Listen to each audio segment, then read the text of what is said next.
Halo, Peneroka. Bayangkan sebuah kapal layar besar menembus lautan tropis Nusantara di abad ke-16. Bukan hanya membawa pedagang dan pendeta, tapi juga obsesi tersembunyi. Mencatat, menyalin, dan membawa pulang naskah-naskah kuno dari tanah yang mereka anggap eksotis. Kontak pertama antara dunia Jawa dan Eropa bukan sekadar pertemuan dua budaya, tapi juga dua cara pandang. Satu menyimpan dalam ingatan, satu lagi membukukan segalanya. Dan dari pertemuan itu, lahirlah kisah yang tak banyak diketahui. Kisah tentang kitab-kitab kuno Jawa yang perlahan menghilang dari tanahnya, tapi muncul di tempat yang tak terduga. Di jantung Gereja Katolik, Vatikan. Para misionaris yang datang ke Nusantara bukan hanya menyebarkan Injil. Mereka juga berperan sebagai etnografer diam-diam. Dengan jubah keimanan dan pena di tangan, mereka belajar bahasa Jawa, menyalin aksara, mencatat kosakata, dan menyalin kalender. Mereka tahu, jika ingin menyentuh jiwa masyarakat, mereka harus mengerti cara berpikir dan simbol-simbol sakral yang hidup dalam manuskrip lokal. Tapi, di balik niat baik itu, ada ambisi lain. Menjadikan ilmu Jawa sebagai bahan studi, koleksi, bahkan kontrol. Maka, manuskrip itu pun dibawa keluar dari pulau. Bukan hanya sebagai dokumen, tapi sebagai bukti bahwa gereja paham dunia, bahkan dunia yang tak mereka ciptakan. Banyak yang tak menyangka, pada awal abad ke-17, telah ada lebih dari 100 naskah lokal Nusantara yang berpindah ke tangan VOC, Serikat Yesuit, dan lembaga keagamaan Eropa. Dikirim dalam peti kayu, dilabeli Curiosa Orientalia, manuskrip itu melintasi samudra, tak hanya sebagai benda eksotis, tapi sebagai sumber data untuk memahami agama-agama timur. Beberapa di antaranya tidak hanya disimpan, tapi dipelajari, disalin ulang, bahkan dibungkam karena dianggap terlalu penuh klinik.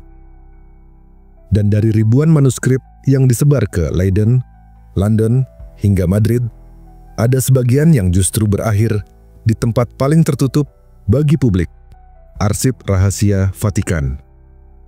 Pada abad ke-18, sejumlah peneliti Vatikan mulai mengkaji manuskrip yang berasal dari Asia Tenggara, termasuk Jawa. Namun mereka menemukan sesuatu yang berbeda dari teks Arab, Latin, atau Yunani yang biasa mereka tangani. Aksara tak dikenali, format kalender tak biasa, dan isi teks campuran antara hitungan waktu, filosofi hidup, mantra, dan tafsir alam, sulit dicerna dengan lensa barat. Tapi justru disitulah letak keistimewaannya. Manuskrip Jawa menawarkan cara pandang yang menyatukan logika, spiritualitas, dan kosmos dalam satu tarikan napas. Dan itu membuatnya semakin menarik untuk disimpan, bahkan jika tak seluruhnya dipahami. Lalu, bagaimana bisa naskah-naskah ini tersembunyi begitu lama di Vatikan? Jawabannya terletak pada ruangan-ruangan gelap yang hanya dapat diakses dengan izin khusus Paus. Arsip Vatikan bukan sekadar perpustakaan. Ia adalah tempat di mana pengetahuan disimpan dan disaring. Beberapa naskah Jawa dikategorikan sebagai bagian dari VAT-In, koleksi India, dan Asia Tenggara, yang tidak dipublikasikan secara luas hingga abad ke-21. Dan ketika dunia akhirnya tahu bahwa ada teks Jawa kuno dalam katalog Vatikan, pertanyaan pun muncul. Mengapa mereka menyimpannya? Dan mengapa tak pernah memberitahukannya? Pertanyaan itu membawa kita pada sebuah katalog tua berlabel VAT-In, singkatan dari Vaticanus Indianus, koleksi naskah dari India dan Asia Tenggara. Tak banyak yang tahu bahwa di balik rak-rak batu Vatikan tersimpan lembaran naskah beraksara Jawa, Melayu, dan Sanskerta yang ditulis tangan dalam lembaran lontar, kulit kayu, hingga kertas deluang. Fonts ini mulanya dianggap non-kanonik, tak berkaitan langsung dengan doktrin gereja. Tapi karena keunikan filosofinya, manuskrip ini mulai dicatat, dikunci, dan disembunyikan. Salah satunya, yang kelak membuat para filolog terpana, adalah Fat.Indon 10, Calendarium Javanicum. Naskah ini tak terlihat mencolok, hanya setumpuk halaman kertas tipis dengan tinta yang nyaris memudar. Tapi di dalamnya tersimpan sistem waktu yang tak kalah rumit dibanding kalender Maya. Ia memuat 5 pasaran, 7 hari, fase bulan, wuku, hingga perputaran windu dalam harmoni matematika dan spiritualitas Jawa. Bukan hanya penanggalan, tapi petunjuk hidup. Kapan tanam, kapan bepergian, kapan menghindari bencana. Tak heran jika Vatikan tertarik. Ini bukan sekadar kalender, ini adalah cara pandang semesta. Dan seperti biasa, mereka simpan baik-baik. Namun bukan hanya Fat.In 10 yang ditemukan. Ada naskah lain yang lebih linguistik, lebih teknis, dan lebih memecah batas bahasa. Kita masuk ke Fat.In 48, sebuah kamus langka berjudul Vocabulum Javanicum Batavicum. Ini bukan sembarang kamus. Ia memuat ratusan entri kosakata Jawa lama yang disandingkan dengan terjemahan Belanda. Lebih dari sekadar alat bantu misionaris, kamus ini menjadi bukti bagaimana bahasa Jawa pada abad ke-18 telah memiliki struktur kompleks dengan tingkatan bahasa, ngoko, krama, yang bahkan membingungkan penutur asing. Yang mengejutkan, beberapa kosakata dalam naskah ini tidak lagi dikenal dalam bahasa Jawa modern, seolah kamus ini merekam fosil linguistik yang hilang dari keseharian. Dan di antara halaman-halaman itu, kita juga temukan sesuatu yang lebih filosofis daripada semantik. Cara berpikir masyarakat Jawa yang hidup di antara makna, harmoni, dan penghormatan. Tapi cerita tak berhenti di sana. Ada satu lagi naskah yang lebih tua, lebih dalam, dan sangat Buddhistik. Dialah Fat.In 45, fragmen dari teks kuno berjudul Dhamma pada Atakata. Sebuah komentar atas ajaran Buddha, yang umumnya hanya ditemukan di Sri Lanka atau Burma. Tapi bagaimana mungkin teks Pali ini muncul dalam koleksi Jawa? Dugaan kuat mengatakan, naskah ini dibawa atau disalin di Nusantara saat masa kerajaan-kerajaan Buddhis seperti Mataram kuno atau Sriwijaya. Lebih menarik lagi, naskah ini adalah palimpsest, yakni naskah yang ditimpa tulisan baru di atas teks lama. Dan lewat teknologi pencitraan multispektral, para peneliti Vatikan menemukan bahwa lapisan bawahnya berisi mantra dan tafsir dalam bahasa Jawa kuno.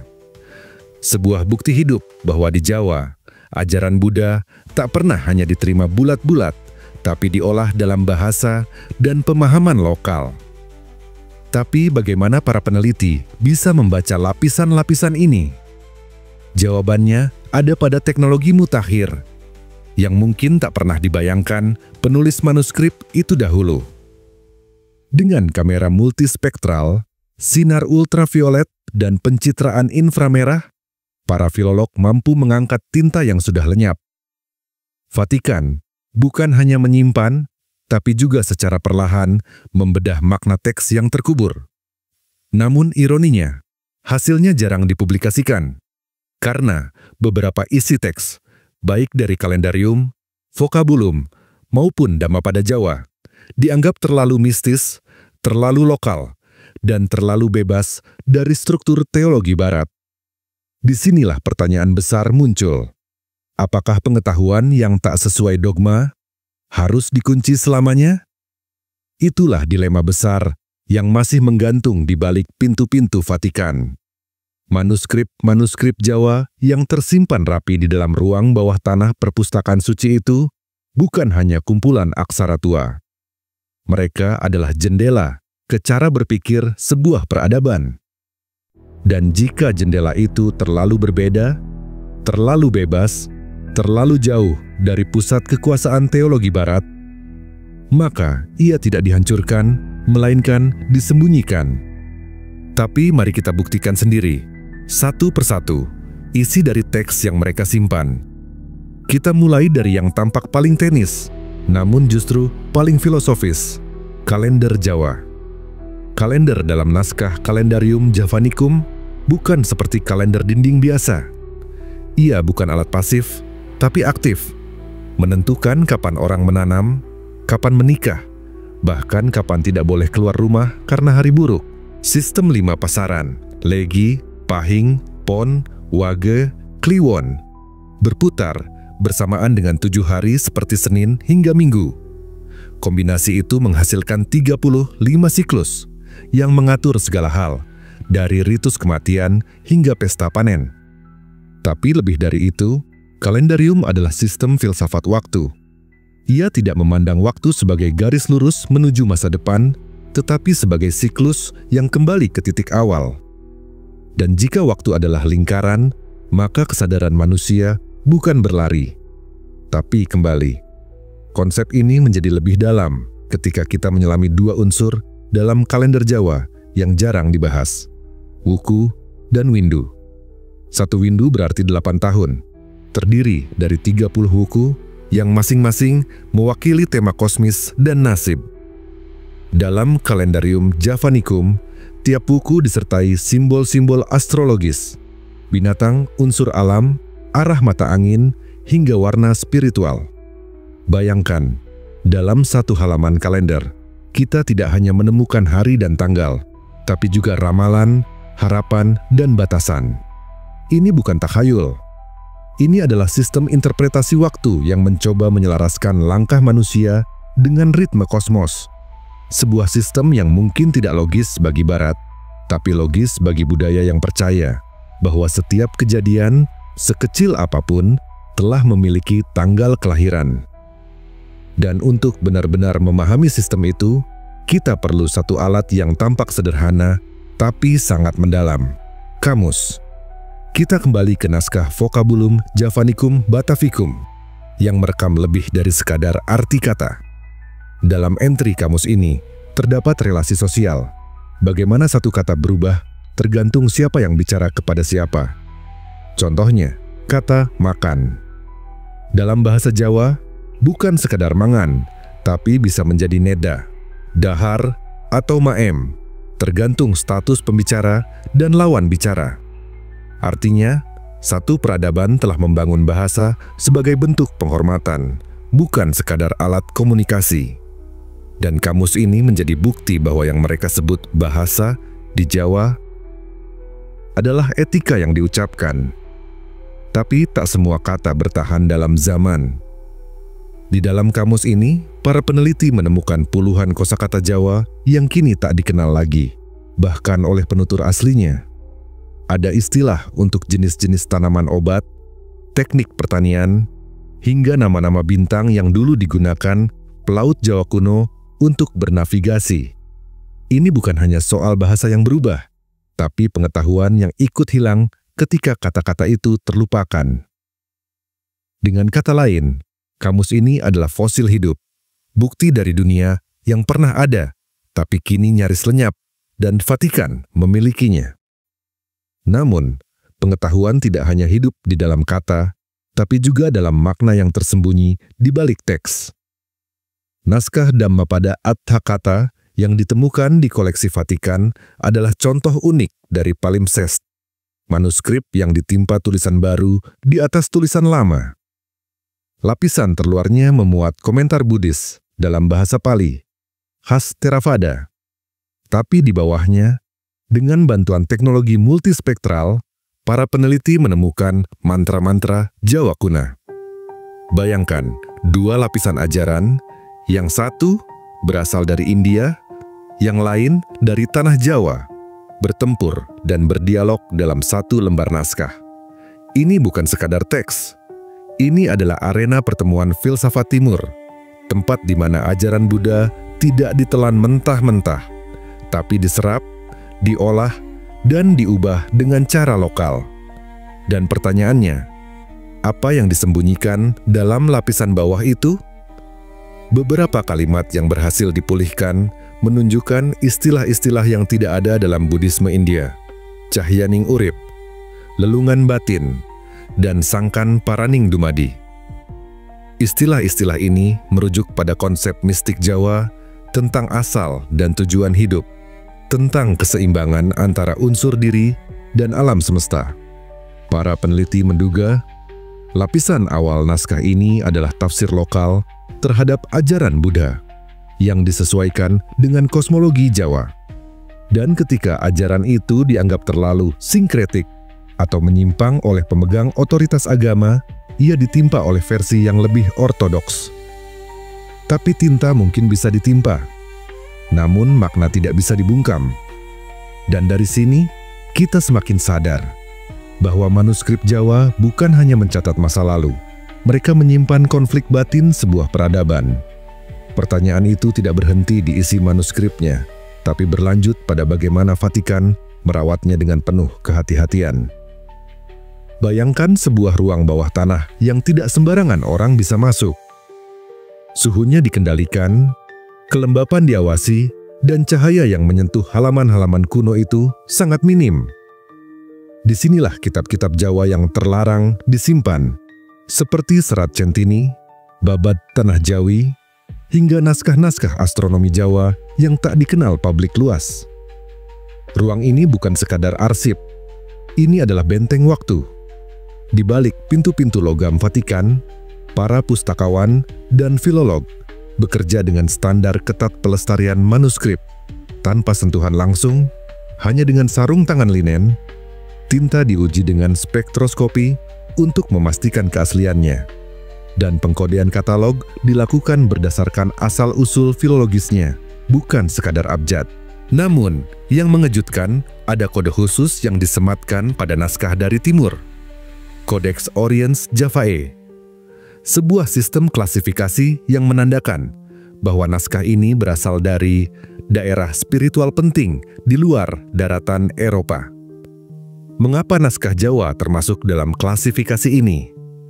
Dan siapa yang pertama kali menetapkan sistem itu? Pertanyaan ini membawa kita pada tahun 1921 ketika seorang pastor filolog asal Belgia bernama Pater Lambertus de Cruz mengajukan sistem pengkodean untuk naskah timur. Ia percaya bahwa naskah-naskah dari Asia Tenggara memiliki filosofi yang tak kalah penting dari Yunani Romawi. Maka lahirlah istilah Codex Oriens Javae, Kode Timur Jawa. De Cruz menulis dalam jurnal pribadinya, ada roh kebijaksanaan dalam huruf-huruf yang melengkung seperti doa.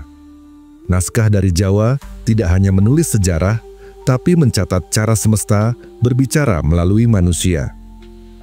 Sistem ini bukan hanya katalog, tetapi juga pengakuan bahwa pengetahuan dari timur memiliki kedalaman spiritual yang rumit. Klasifikasi ini juga membedakan naskah Jawa dari Tiongkok atau India, menandakan keunikan dalam metode penulisan, struktur kalimat, dan bahkan bahan kertas yang digunakan. Sayangnya, sistem ini hanya diketahui di kalangan internal Vatikan. Hingga sekarang, publik belum tahu bahwa ada ratusan naskah Jawa yang dimasukkan dalam kategori Oriens Javae. Mengapa klasifikasi ini tidak dipublikasikan secara luas? Jawabannya ternyata tersembunyi dalam proyek digitalisasi yang disponsori diam-diam oleh Lembaga Arsip Vatikan dan mitra dari Universitas Leuven, Belgia. Sejak 2009, proyek ini mulai memindai naskah-naskah dari Asia Tenggara, termasuk naskah Jawa. Tapi tak semua hasil digitalisasi dipublikasikan. Beberapa manuskrip yang mengandung topik mistik kejawen, perpaduan Islam Hindu-Buddha, atau ritual spiritual pramodern dikunci dalam server internal. Mereka hanya tersedia bagi peneliti dengan izin khusus. Salah satu peneliti, Dr. Elena Farotti dari Italia, pernah membocorkan daftar naskah yang berhasil didigitalisasi namun disimpan. Termasuk di dalamnya Serat Ulangreh versi awal, Pustaka Dewa Ruci yang belum diedit, dan Ajian Pengasihan Kuno yang menggunakan simbol numerik bukan huruf biasa. Digitalisasi ini membuktikan satu hal penting. Vatikan bukan hanya menyimpan, tapi aktif meneliti dan bahkan menyeleksi mana yang boleh diketahui publik dan mana yang terlalu dalam untuk dilepas. Digitalisasi manuskrip bukan hal sepele. Mereka menggunakan kamera multispektral untuk memotret lapisan tinta yang telah pudar selama ratusan tahun. Beberapa aksara Jawa yang tadinya tak terbaca, kini muncul kembali secara digital. Bahkan, di salah satu manuskrip, ditemukan ilustrasi relief candi yang tidak cocok dengan Borobudur atau Prambanan, membuka dugaan akan keberadaan candi yang belum ditemukan. Teknologi juga membantu membaca layer tersembunyi dari manuskrip. Seperti dalam kasus Serat Paniti Sastra, ditemukan baris kalimat yang tertulis dengan tinta tak kasat mata, diduga merupakan ajaran khusus yang hanya boleh diketahui murid dalam.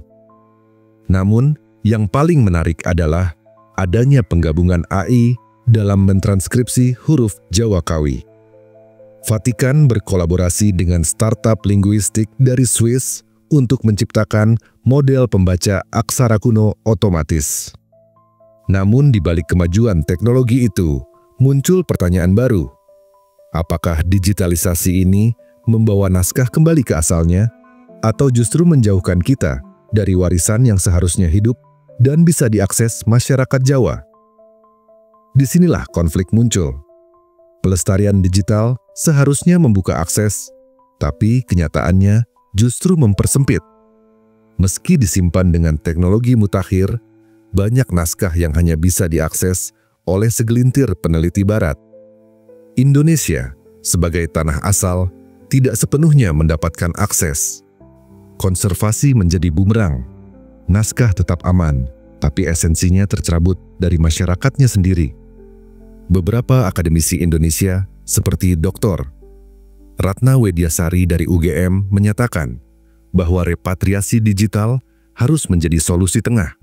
Artinya, salinan digital yang sah harus diserahkan kepada lembaga di Indonesia dengan hak akses terbuka untuk masyarakat dan peneliti lokal.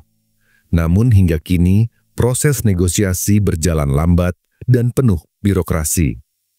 Dan dalam proses digitalisasi itu, muncul pertanyaan, apakah pengetahuan yang diabadikan tetap utuh atau justru dipelintir tafsirnya? Tafsir. Itulah medan konflik paling senyap dalam perang pengetahuan. Saat simbol-simbol Jawa seperti gunungan, lingga, atau aksara-aksara Hanacaraka dipindai, diarsip, dan dibaca ulang oleh para ahli bahasa Latin atau Jerman dari Eropa, makna aslinya perlahan bergeser. Misalnya, konsep manunggaling Kawula Gusti yang sakral dalam kosmologi Jawa oleh beberapa peneliti barat dianggap sekadar mitos penyatuan individu dan Tuhan tanpa melihat landasan filosofis dan praktik meditatifnya. Hal ini bukan kesalahan sepihak, melainkan hasil dari tafsir yang tak mengenali konteks hidup sang penulis asli. Dalam episode ini, kita menelusuri bagaimana tafsir barat terhadap naskah-naskah ini seringkali membentuk pemahaman baru yang kadang menjauh dari makna aslinya. Jika makna asli menjauh, lalu siapa yang bertanggung jawab untuk mengembalikannya? Dalam ruang akademik, siapa yang berhak menafsirkan warisan Jawa? Apakah sejarawan dari Cambridge, filolog dari Roma, atau tetua adat dari lereng Merapi? Inilah konflik epistemik yang jarang dibahas secara terbuka. Di Vatikan, naskah-naskah Jawa diberi label Latin, dirujuk dalam Indeks Eropa, dan dipresentasikan dalam Simposium Vatikan sebagai warisan dunia, bukan lagi milik satu bangsa. Sementara itu, peneliti lokal seringkali tidak diundang, bahkan tak diberi akses terhadap naskah aslinya. Kita mulai bertanya-tanya, apakah naskah itu disimpan atau justru dikendalikan? Mengendalikan akses berarti mengendalikan makna. Dalam banyak kasus, manuskrip Jawa di Vatikan hanya bisa diakses melalui proses izin yang panjang, melibatkan otoritas keilmuan dan institusional yang terpusat di Eropa. Bahkan beberapa manuskrip disebut hanya bisa dibaca oleh peneliti dengan kredensial Katolik atau afiliasi lembaga tertentu. Ini bukan hanya tentang hak cipta atau konservasi, tetapi kontrol pengetahuan. Banyak peneliti Nusantara melaporkan bahwa meskipun sudah mengetahui katalog manuskripnya, mereka tidak diberi akses ke salinannya. Maka, yang terjadi adalah monopoli tafsir. Hanya mereka yang punya akses yang bisa menulis sejarah. Dan sejarah yang ditulis pun seringkali telah dinetralisir. Banyak konten dalam manuskrip Jawa yang syarat nilai spiritual, pengobatan, kosmologi, dan filsafat dibaca dengan pendekatan ilmiah ala Barat, yang sering menolak unsur non-empiris. Sebuah teks tentang ilmu rasa diubah menjadi panduan moral, sementara mantra pengasihan dianggap sebagai bentuk puisi rakyat biasa. Proses netralisasi ini menghapus kekuatan filosofis dan keilmuan lokal, seolah-olah hanya sains modern yang valid untuk menjelaskan realitas. Ini adalah bentuk pemutusan warisan yang tak kasat mata, tapi sangat berbahaya. Ketika warisan menjadi barang koleksi, pengetahuan berubah jadi komoditas. Naskah Jawa di Vatikan, yang awalnya adalah alat penghubung spiritual antara manusia dan alam semesta, kini jadi bahan disertasi, artikel jurnal, bahkan pameran budaya internasional, tanpa izin budaya asalnya. Disitulah letak ironi besar. Warisan yang dulu dianggap mistik dan klinik oleh kolonial, kini dikaji, dijual, dan dirayakan di galeri Eropa dengan label eksotis kebijaksanaan Timur. Kita harus bertanya dengan jujur, jika pengetahuan Jawa terus ditafsirkan, disimpan, dan dipasarkan oleh orang luar, di mana posisi kita sebagai pewarisnya? Dan episode 20, 8-30, penutup, refleksi, harapan, dan tindakan. Pertanyaan itu kini menjadi nyala api kecil di dalam kesadaran baru, bahwa meskipun manuskrip itu jauh, terkunci, dan dibaca dalam diam oleh para akademisi di Eropa, ilmu di dalamnya belum mati. Justru, di era digital dan keterbukaan informasi ini, peluang untuk mengakses kembali warisan tersebut semakin terbuka. Beberapa proyek digitalisasi Vatikan bahkan mulai menampilkan potongan manuskrip Nusantara secara terbuka, seperti koleksi dari Biblioteca Apostolica Vaticana dengan kode Indonesia. Javanese 4 inches. Namun harapan bukan hanya datang dari luar. Di tanah air, anak-anak muda mulai belajar membaca aksara Jawa, menyelami kosmologi kuno, dan meneliti keterhubungan antara filsafat timur dengan fisika modern, ekologi spiritual, bahkan epistemologi alternatif. Kita sedang menyaksikan kebangkitan kecil, sebuah gerakan sunyi untuk memahami siapa kita. Dan dari situ, benih harapan mulai tumbuh. Bukan untuk mengulang masa lalu, tapi untuk mewujudkan masa depan yang tahu akarnya. Inilah saatnya membicarakan tindakan. Apa yang bisa dilakukan seorang penonton, pendengar, atau pembaca dari narasi panjang ini? Mungkin bukan revolusi besar, tapi gerakan kecil yang konsisten. Membaca, mencari tahu, belajar menulis aksara leluhur, bergabung dalam komunitas pelestari naskah, atau mendukung digitalisasi arsip Nusantara. Lebih dari itu, tindakan terbesar adalah mengubah cara pandang dari yang sebelumnya menganggap warisan Jawa sebagai sesuatu yang mistis, tidak ilmiah, atau kuno, menjadi sumber pengetahuan, spiritualitas, dan identitas yang sejajar nilainya dengan pengetahuan global.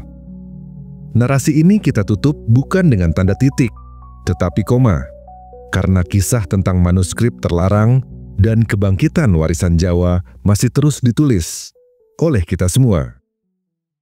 Terima kasih telah mendengarkan kisah ini sampai selesai. Semoga teman-teman semua terhibur dan menyukainya. Jika teman-teman ingin mendengar kisah-kisah menarik lainnya, jangan lupa untuk like, komen, dan subscribe. Dukung terus channel ini agar lebih berkembang dan memberikan konten-konten menarik lainnya. Labirin Kisah.